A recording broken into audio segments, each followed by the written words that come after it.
यादव समाज के एक हिस्से का वोट हम लोगों को मिलेगा। लेकिन लालू जी जिस सोशल बेस का रिप्रेजेंट करते हैं तेजस्वी यादव जी, उनके खुद के सोशल बेस का 25 से 30% वोट एनडीए उम्मीदवार को यहाँ मिलने जा रहा है। इसमें कहीं कोई इफर्ट नहीं है। ताकि किसी भी तबके में जाइएगा, चाहे अगड़े हों, पिछड़े हों, दलित हों, महादलित हों, यहाँ तक कि अल्पसंख्यक समाज के भी एक हिस्से में लोग नरेंद्र मोदी जी को ही चाहते हैं कि वो देश के प्रधानमंत्री बने तीसरी बार।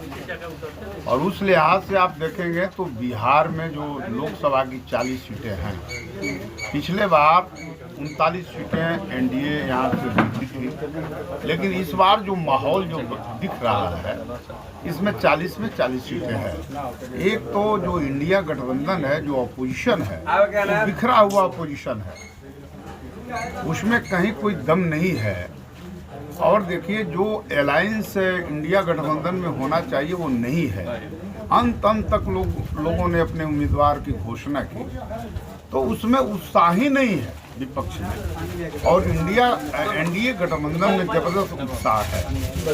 और सीवान में भी आप देखेंगे, आप लोग तो कई जगह हमारे कार्यक्रम में गए, जहाँ कहीं भी जाइए, इतना कटनी के बावजूद, इतना लगन के व्यस्त मौसम के बावजूद भी हर जगह आपको गाँव में हमको समर्थन दिख रहा है। अभी हम जहाँ बैठे हैं ये पूरी श्रीवास्तव जी लोगों का टोला है। इसके पहले जहाँ गए हम लोग दलित के दरवाजे पर थे, दलित का वो घर था, पटेल जी लोग वहाँ थे, कुशवाहा जी लोग थे, चौहान लोग थे, हर वर्गों का समर्थन हम लोगों को मिल रहा है। आगे भी आप लोग चलेंगे, अभी यहाँ से हम लोग अकुल ही चलेंगे, वहाँ भी देखिएगा समाज के हर वर्ग हर तबके। यहाँ तक कि लालू जी जिस सोशल बेस का रिप्रेजेंट करते हैं तेजस्वी यादव जी, उनके खुद के सोशल बेस का 25 से 30% वोट एनडीए उम्मीदवार को यहाँ मिलने जा रहा है। इसमें कहीं कोई इफर्ट नहीं है। और पहले से भी देखिएगा, पिछले चुनाव में भी जब कविता सिंह जी जब चुनाव लड़ रही थी, उस समय भी यादव समाज का वोट हम लोगों को मिला था।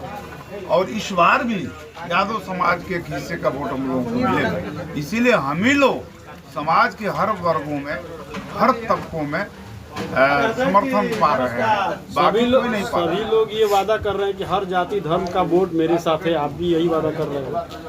ये तो मीडिया का काम है ना, पता लगाना कि हम जो कह रहे हैं वो सच है कि क्या है। आप स्वतंत्र पत्रकार लोग हैं, आप लोग खुद जानिए।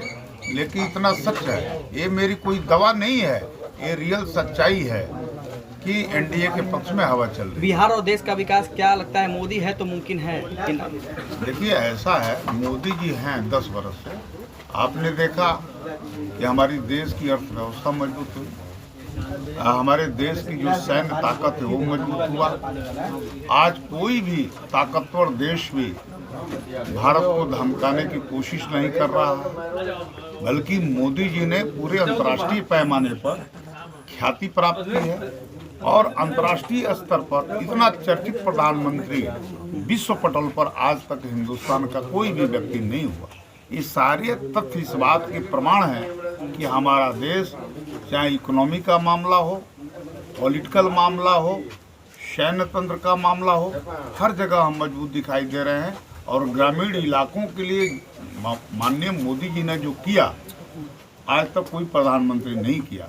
अभी आप देखें, उन्होंने जो घोषणा पत्र जो जारी किया है, जो गारंटी करने का उन्होंने वादा किया, कहा है कि जो गरीबों को जो 5 किलो अनाज मिलता है ये अगले 5 वर्ष तक मिलते रहेगा। उन्होंने किया और मिल भी रहा है। जब से वो गारंटी करते हैं मिल रहा है। सिर्फ मोदी जी के विकास कार्यों को लोगों तक लेकर जा रहे हैं या नीतीश कुमार के भी कार्यों को? दोनों को। बिहार का मॉडल तो देश में सबसे उन्नत और विकसित मॉडल है। आप मोदी जी को नीतीश जी से अलग मत कीजिए और नीतीश जी को मोदी जी से अलग मत कीजिए, दोनों एक ही साथ है ना। तो यहाँ बिहार की बागडोर नीतीश जी के हाथों में है, देश की बागडोर माननीय नरेंद्र मोदी जी के हाथों में है।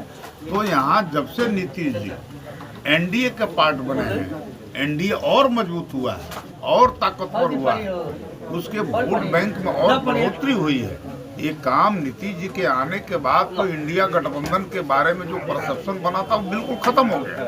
इसलिए आप नीतीश जी को कम करके मत आकिए। नीतीश जी के पास एक बड़ा वोट बैंक है और जब दोनों मिलते हैं, जब डबल इंजन जब लगती है तो इसकी रफ्तार तेज हो जाती है। ठीक